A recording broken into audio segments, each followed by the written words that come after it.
l'Amérique continue de soutenir le rapprochement maroco-israélien pour renforcer les partenariats économiques.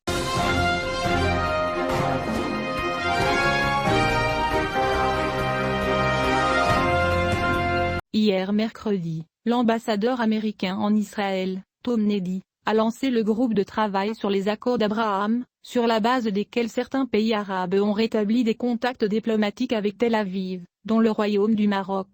Dans le cadre des derniers efforts déployés par l'administration du président américain Joe Biden pour remplir ses obligations envers les pays signataires des accords, l'ambassadeur américain à Tel Aviv s'est entretenu avec ses homologues des pays des Émirats arabes unis, de Bahreïn et du Maroc.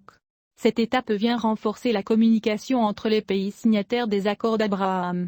L'ambassadeur des États-Unis en Israël a décrit « Je viens d'ouvrir le groupe de travail des ambassadeurs sur Abraham Accord et AMP, accord de normalisation. Il s'agit de la première de nombreuses réunions avec nos partenaires de premier plan.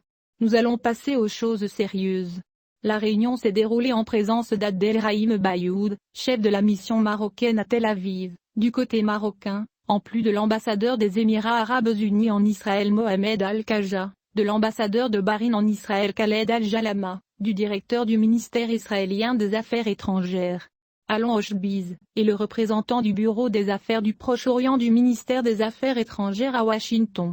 Le diplomate américain, qui a accueilli la réunion, s'est engagé à faire du renforcement des accords d'Abraham une question clé pour lui lors de l'audience de confirmation du Sénat, affirmant qu'il utiliserait son expérience dans le secteur financier, en particulier, pour aider à renforcer les liens économiques d'Israël avec Israël, autre pays de la région.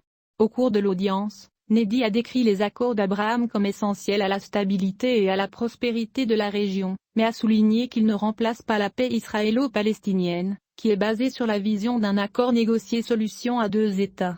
Le président américain Joe Biden soutient les accords et a pris des mesures pour développer les nouvelles relations qu'Israël a établies avec certains pays arabes, mais l'élargissement des accords d'Abraham sera une tâche plus longue, car l'actuelle Maison-Blanche n'aime pas certaines des mesures prises par l'ancien président américain Donald Trump pour persuader les pays de signer des accords de paix avec Israël, selon des trackers de fichiers.